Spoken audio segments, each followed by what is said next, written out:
프로젝트를 수행하는데 실력 있는 사람이 정말 더 중요할까? 우선 난 태도가 좋아야 돼. 태도가 좋은 사람하고 일을 했을 때 더 즐거워. 남들은 할 수 없는 그런 분야의 일이 아니고서는 대체로 그 정도 수준을 할 수 있는 실력자들은 많다. 태도에서 중요한 요소 중에 하나는 발화하는 방법.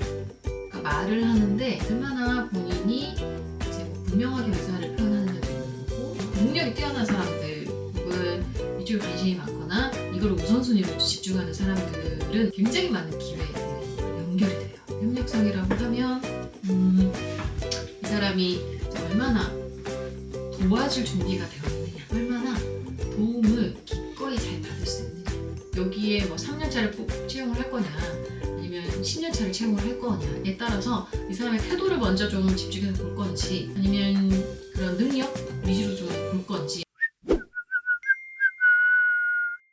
안녕하세요. 영감 나르는 여자 김영감입니다. 제가 최근에 저희 그 트루 리더스라는 그 전문 교육기관이 있고 거기 원장님으로 계시는 박여경님이라고 계시는데, 그분이 이제 저 스타트업 대표라서 옆에서 좀 코칭도 해주시고, 그다음에 최근에는 저희 회사 워크숍이 있었는데 거기에 오셔서 또 직원들 대상으로 강연도 한번 해주셨어요. 그래서 그 수업 내용을 좀 듣고 인상 깊었던 것들을 좀 메모하고 기억하면서 이거는 한번 제가 영상으로 이렇게 설명을 드려도 좋겠다. 오늘은 어떤 주제냐면, 보통 이제 직장 생활을 하거나 어떤 공동체에서 사회생활을 하거나 친구들과도 마찬가지긴 하지만 뭔가 이렇게 결과를 만들어야 되는 그런 프로젝트 같은 걸 진행을 할 때 보통은 태도가 중요한가 아니면 실력이 중요한가, 이 두 가지를 놓고 사실 본인도 고민을 많이 하고, 혹은 내가 누군가를 고용하거나 같이 일할 파트너를 찾을 때 되게 무게를 어디에다 둬야 될지 고민을 많이 한단 말이에요. 그래서 그런 주제를 가지고 또 간단히 설명을 해보려고 준비했습니다. 이제 좀 전에 말씀드린 것처럼 이제 누군가와 뭔가 이제 프로젝트를 수행하는데 실력 있는 사람이 정말 더 중요한가? 아니면 실력은 두 번째지만 우선 난 태도가 좋아야 돼. 태도가 좋은 사람하고 일을 했을 때 더 즐거워. 그래서 개인적인 사람에 대한 선호하는 스타일에 따라서 또 고민이 되기도 하지만, 사실 되게 근본적으로는 우리는 뭔가 성과를 내야 되는 그런 일들을 이제 목적을 가지고 만난다고 했을 때는 사실 두 가지가 이런 결과에 좀 더 영향을 미치는 건 무엇인지 사실 되게 많은 고민을 했을 것 같아요. 그래서 이거는 뭔가 이렇게 분명하게 답을 낸다기보다는 이 두 단어가 가진 의미, 정의가 좀 다르기 때문에 이게 어떻게 다른지를 한번 설명을 하고, 이거를 어떤 이제 적재적소에 어떤 시기나 타이밍이나 상황에 맞춰서 내가 이런 걸 떠올리면서 한번 판단하고 또 이렇게 실천할지를 생각해보면 좋을 것 같아요.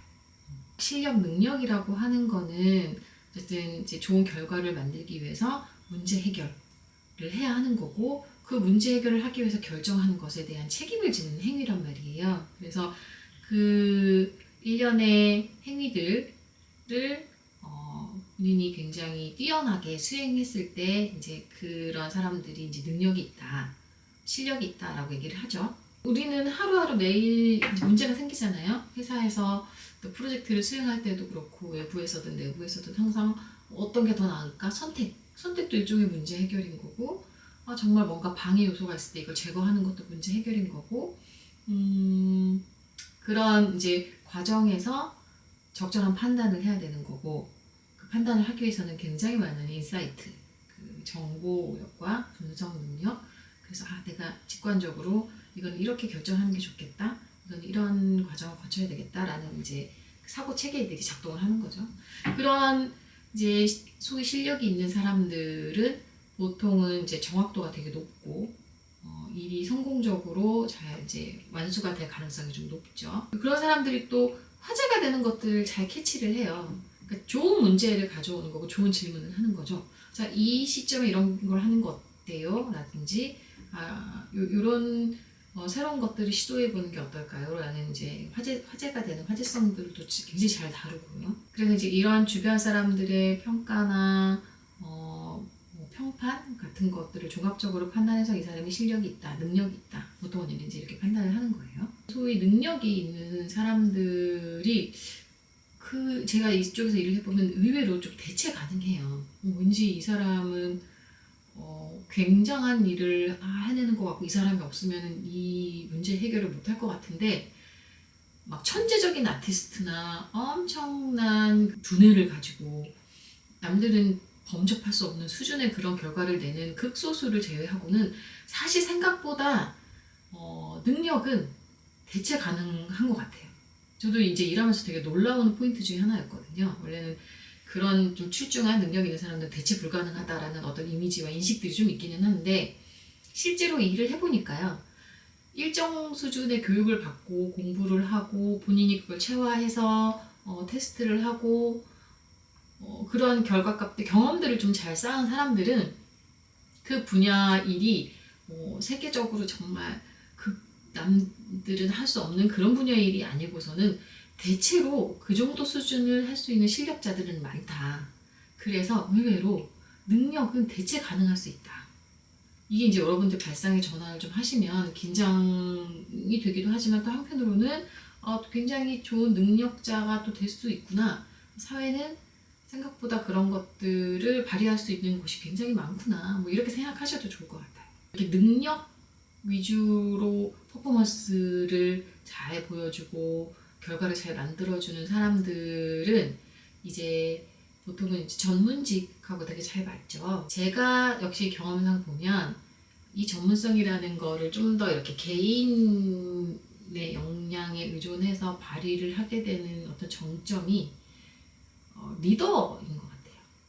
그래서 이 리더라는 역할을 이렇게 뜯어보면 여러 가지 뭐 기회나 이견들이나 제안들 거기서 남기는 과정과 흔적들을 어떻게 잘 정리하고 또 적절하게 관리해서 결과물을 만들어내어야 한다. 어떤 목표를 가지고 무엇을 해야 한다라는 의사결정을 결국 하는 거거든요. 이런 리더들이 이런 전문성을 훨씬 요하는 거죠. 회사에서도. 능력 있는 사람들이 결국은 그 리더의 역할을 잘 수행하더라. 보통은 그냥 왠지 친화적이고 뭔가 조직과 뭐 되게 화기애애하게 잘 지내는 사람들이 리더를 할 것 같지만 실제로 회사에서는 정말 리더가 되면 진짜 실력 있는 사람들이 그 일을 맡아줬으면 하거든요.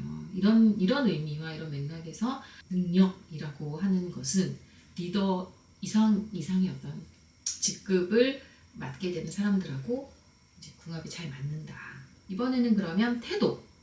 여러분 이제 태도를 또 중요한 사람들 굉장히 많죠. 막 어디 뭐 보면 태도가 경쟁력이다. 태도가 전부다. 막 이렇게 태도를 굉장히 중요하게 생각하는 사람들도 많아요. 그만큼 이거는 이제 제가 처음에도 말씀드렸지만 능력과 태도가 뭐 대립적이거나 어떤 뭐 배분율 어느 쪽에 더 비중을 실어야 하나에 대한 어떤 고민보다는 태도는 태도로 봐야 되고 능력은 능력으로 봐야 되는데 이 타이밍상 내가 언제 이 쪽을 좀 더 중요하게 다루고 어필을 할 것이냐 내가 어디에 집중을 할 것이냐에 대한 문제인 것 같아요. 사람은 언어와 비언어를 통해서 자기 의사를 전달하고 상대방의 의사를 확인해서 서로 상호작용을 통해서 더 나은 결과물, 더 나은 어떤 서로의 가치를 끌어내는 거거든요. 태도에서 중요한 요소 중에 하나는 발화하는 방법. 그러니까 말을 하는데 얼마나 본인이 이제 뭐 분명하게 의사를 표현하느냐도 있는 거고 친화적으로 설명을 하느냐, 좋은 단어를 적절히 잘 배치를 해서 전달을 하느냐, 설명을 하느냐. 보다 다른 사람들이 호감이 갈 수 있게 표현을 하느냐 뭐 이런 것들이겠죠. 보통 이제 또 이렇게 소통하는데 되게 중요한 건 협력성이에요. 왜냐면 이거는 아까 말씀드린 것처럼 2명 이상의 집단, 또 조직, 공동체가 상호작용을 통해서 어떤 케미스트리를 만들어내고 더 나은 방법들을 강구하는 거기 때문에 그래서 이 협력성이라는 게 또 굉장히 중요한 항목이다. 협력성이라고 하면 이 사람이 얼마나 도와줄 준비가 되어 있느냐, 그리고 반대로 얼마나 도움을 기꺼이 잘 받을 수 있느냐, 이게 되게 또 중요한 거예요. 뭐든 나한테 얘기해줘. 내가 알고 있는 것들을 최대한 선의로 최선을 다해서 알려줄게 라는 태도도 중요하고, 그 다음에 나 이런 부분은 되게 부족하고 어려운데 도와줄 수 있어? 좀 힘든데 당신의 도움이 필요해 라고 얘기할 수 있는 용기도 필요하다는 거예요. 그래서 이런 주고받고 부탁을 하고 부탁을 받았을 때 전혀 불편하지 않고 부담스럽지 않고 거절당할까 이런 두려움도 없는 그런 관계가 된다는 게 또 굉장히 중요해요. 예전에 책에서도 읽은 거지만 규칙 없음이라는 책에서도 제가 또 인상 깊었던 거는 이 신뢰라고 하는 게 그냥 뭐 마치 신용이고 이 사람은 뭐 정직해 라는 것을 설명하는 것 같지만 실제로는 내가 이런 얘기를 부탁을 했을 때 저 사람이 거절하지 않을 것이고 저 사람이 나한테 충분히 부탁을 해올 수 있을 만큼 나는 되게 투명하고 솔직하게 사람들을 대해왔다. 그런 태도로 일해왔다. 이런 것들이 사실 신뢰라고 설명을 하는 부분들이 있어요. 굉장히 공감했거든요. 그래서 이게 이제 납작하게 보지 않고 입체적으로 보면 사실 그런 두려움 없이 소통할 수 있는 기술이나 그런 배려와 아낌없이 나누는 희생 뭐 이런 것들이 종합적으로 모여 있을 때 또 이런 협력성하고 연결이 되는 것 같아요. 되게 유사한 뭐 설명이 될 수도 있기는 한데 결국은 이제 적극성이거든요. 얼마나 이제 이 일에 대한 열정이 있고 뭐 중간에 포기하지 않고 이거는 내가 끝까지 한번 해볼 거야.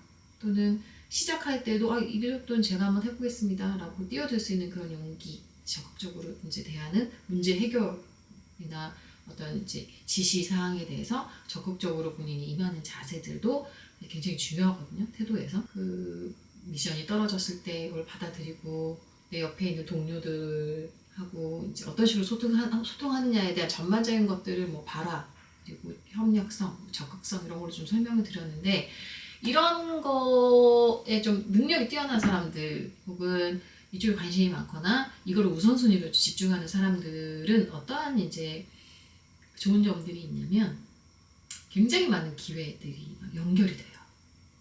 만약에 제가 되게 좋은 아이디어가 있는데 혼자는 못해요. 혼자 할 수 없을 때 이 기회를 누구한테 줄 것이냐?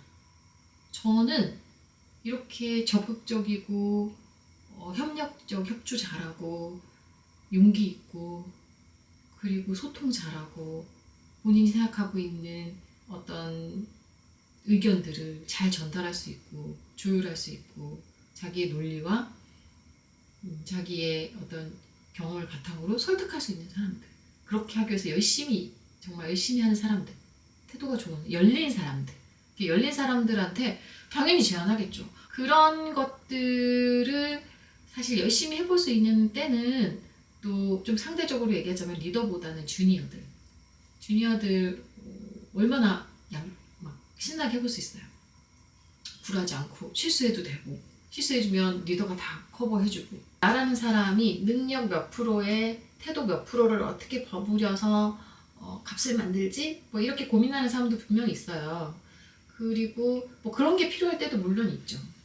이게 한쪽으로 너무 치우쳐져서 하나가 너무나 심각한 결여 상태가 되면 또 그것도 사회생활을 하는 데는 문제가 있어요. 근데 제가 그냥 볼 때에는 이게 뭐 4대6, 6대4, 5대5 뭐 요 정도 일의 역할이라든지 본인의 성향에 따라서 요 정도에서 왔다 갔다 하는 거지 실제로 되게 극단적으로 뭐 굉장히 많은 케이스가 있는 건 아닐 것 같다. 선택할 수 있는 옵션이 뭐 나는 능력은 한 10% 정도만 가지고 90% 태도로 할 수 있는 일을 찾을 거야. 근데 사실 사회에는 그런 데는 없을걸요? 뭔가 결과물을 내야 되면 제가 그냥 판단하건대 6대4, 4대6, 5대5 많이 가야 7대3. 근데 7대3도 어느 한쪽이 30% 미만이라고 하면 이건 굉장히 저되는 수치란 말이에요. 그래서 그 정도 범주에서 아마 이제 두 가지는 다 본인이 겸비해야 될 미덕인데,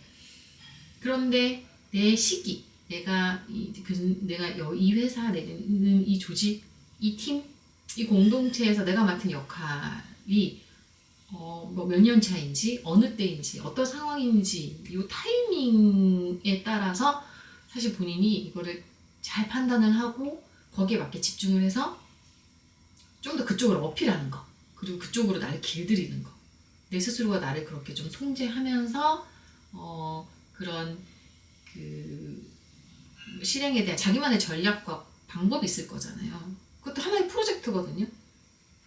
내가 결과물을 만드는 것도 프로젝트지만 내가 거기에 참여해서 나라는 사람을 성장시키는 것도 하나의 프로젝트란 말이에요. 그러면 이 후자의 프로젝트라는 관점에서 보면 내가 전략을 또 세워야 되는 거예요. 내가 기존에는 되게 나이스하고 엄청 친절하고 뭐 활동적이고 친화적이어서 나는 태도를 계속 더 어필할 거야 그것보다는 지금 내가 이 시점에 들어가는 프로젝트에 맞는 나의 성장 프로젝트, 근데 그걸 어떻게 짤 것이냐. 난 여기서는 또 다른 캐릭터가 돼서 하나의 이거는 무대고 쇼라고 생각하고 나는 여기서 태도에 더 집중할 거야. 태도의 배분을 60% 가지고 갈 거야. 나머지 40%는 나의 능력으로 채울 거야. 40%에 해당되는 능력을 키울 수 있는 것들 뭐야. 이런 것들을 이제 다 고민할 거란 말이에요. 그렇죠? 그래서 그런 적재적소에 본인이 이렇게 단위별로 딱 놓고 스스로 스케줄을 짜고 나만의 전략을 세울 수 있는 그런 이제 통제할 수 있는 방식들을 여러분들이 기획하실 때, 그런 것들 고민하실 때 제가 말씀드리는 것들을 한 번씩 참고하시면 좋을 것 같아요. 제가 지금 드린 말씀들은 여러분들이 이제 인터뷰 2가 될 때도 있고 인터뷰 5가 될 때도 있잖아요. 채용을 하거나 채용이 되거나 하는 입장에서 저는 다 유효한 것 같아요.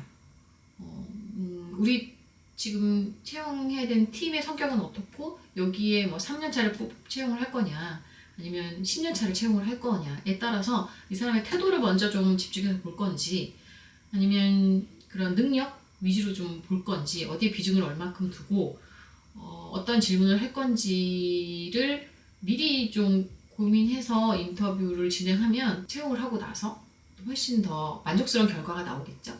그리고 반대로 뭐 내가 인터뷰 2가 돼서 뭐 면접에 들어가거나 또 프로젝트에 참여하게 된다고 했을 때 나를 피칭할 때 이 프로젝트의 성격은 뭐고 그리고 내가 맡은 역할은 뭐고 난 몇 년 차로서 내가 어느 정도 직급에서 이 일을 수행하느냐를 먼저 잘 파악을 하고 그에 맞는 그런 이제 능력과 태도, 전략들을 하나 정도를 이렇게 깔고 한 레이어를 깔고 미리 이제 고민하신 다음에 들어가서 답변을 하시면 훨씬 더 좋은 그런 점수를 받고 평가를 받을 수 있다고 생각합니다. 네, 오늘은 또 간단하게 이렇게 뭐 능력이냐 태도냐 두 가지 되게 뭐 이렇게 팽팽하게 늘 고민하잖아요. 사회생활 하시는 분들 그래도 고민하시는 와중에 제가 말씀드린 것들이 조금이라도 도움이 됐으면 좋겠습니다.